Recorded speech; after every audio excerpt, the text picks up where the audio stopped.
Avez-vous déjà vécu quelque chose de difficile? Vous savez que vous devez le faire, mais vous n'aimez pas vous lever tôt, terminer ce projet et continuer l'exercice. C'est comme si votre cerveau savait ce qui est bon pour vous, mais disait quand même « Non, reposons-nous un peu ».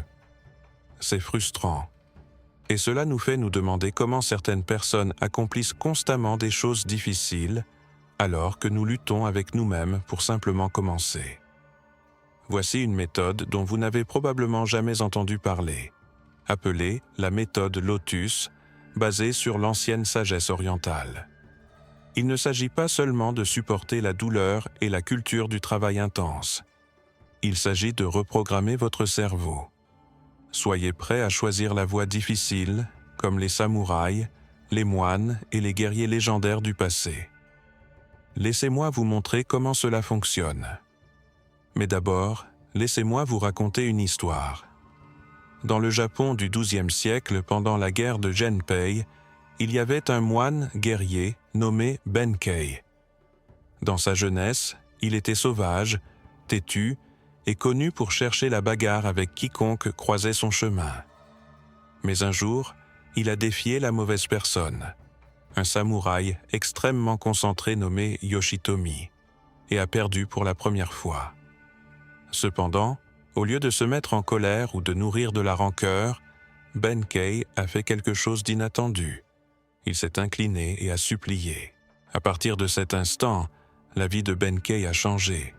Il est passé par des entraînements intensifs, de longs voyages et des batailles impitoyables. Il a connu la faim, des nuits glaciales et des moments de douleur, mais il n'a jamais reculé. Pourquoi? Parce que Benkei avait appris à voir la lutte d'une manière différente.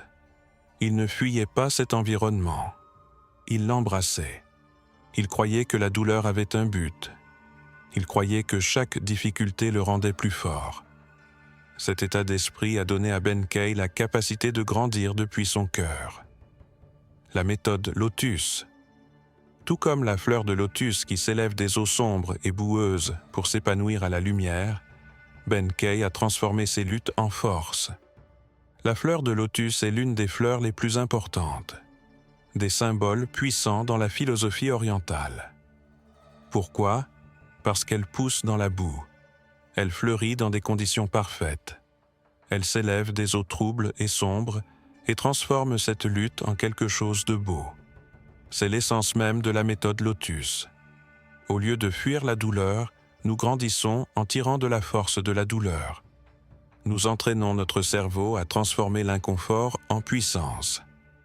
Alors, comment faites-vous cela? Examinons 4 étapes simples mais puissantes, inspirées par des pratiques antiques et soutenues par la psychologie moderne. Première étape, Nitai, la graine de la résilience. La première phase du lotus est la graine cachée dans la boue. Cela s'appelle Nitaya, ce qui signifie la patience durable. La fleur de lotus ne panique pas dans l'obscurité. C'est la phase où elle s'adapte. Les samouraïs utilisent ce principe dans leur entraînement. Ils ne s'attendent pas à ce que les choses soient faciles. Ils accueillent la difficulté comme un point de départ naturel. Les neurosciences modernes appellent cela la flexibilité psychologique. La capacité de faire face à l'inconfort et de ne pas réagir en disant « Oui, c'est difficile et je vais quand même le faire ». Les actions commencent lorsque vous résistez à la prochaine tâche difficile. Ne luttez pas contre l'émotion. Asseyez-vous avec elle. Respirez, acceptez l'inconfort et avancez quand même. C'est votre visage de graine. C'est là que la croissance commence. Deuxième étape, la posture du but est la fleur de lotus, dit-elle. Elle le fait avec une orientation. Les samouraïs appelaient cela votre posture, votre intention, votre attitude. C'est ainsi que vous vous portez à l'intérieur d'une difficulté. Les samouraïs ne se courbaient pas et n'hésitaient pas. Ils agissaient avec un but. Même lorsqu'ils avaient peur, ce que les psychologues appellent aujourd'hui la cognition incarnée. Votre posture physique influence votre esprit. La confiance en soi, La discipline et l'action peuvent commencer par la façon dont vous vous tenez, dont vous respirez et dont vous bougez. Étape d'action. Avant de commencer quelque chose de difficile, changez votre posture, tenez-vous droit, respirez profondément, serrez la mâchoire et agissez avec intention, et votre esprit suivra. La troisième étape peut montrer le reflet de la croissance. À mesure que la fleur de lotus s'approche de la surface, elle reflète la lumière d'en haut, mais passe toujours par l'esprit. C'est un terme canonique qui signifie voir la vraie nature de la personne. Les samouraïs évaluaient constamment leur progrès, non avec fierté, mais avec clarté. La science moderne le montre également. L'autoréflexion augmente la motivation et la résilience. Lorsque vous faites une pause pour remarquer votre croissance, votre cerveau crée une voie plus forte pour continuer. Étape d'action. Suivez vos courbes, y compris les petites. Évaluez-les hebdomadairement. Regardez en arrière et demandez « Qu'ai-je fait ?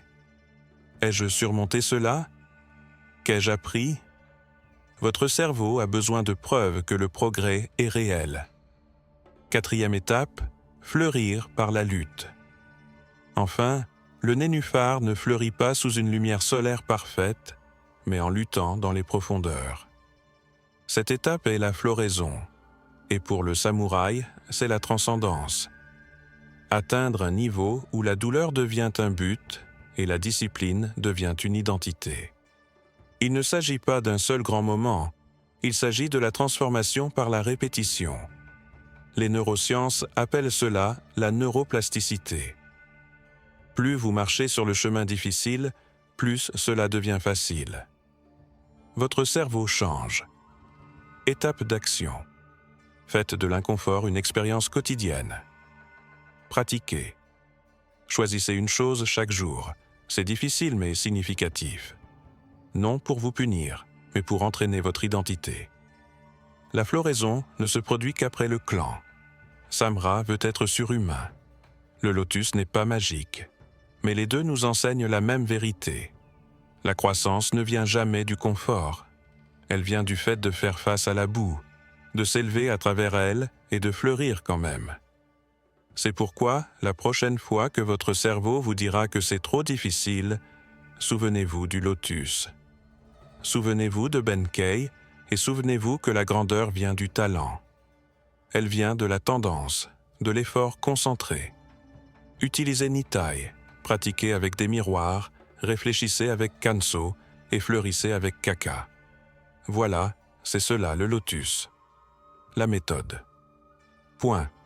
Comment préparer à nouveau votre cerveau aux choses difficiles ? Si cela vous a parlé, n'oubliez pas d'aimer, de commenter et de vous abonner pour plus de sagesse ancienne. Unissez-vous à la science moderne.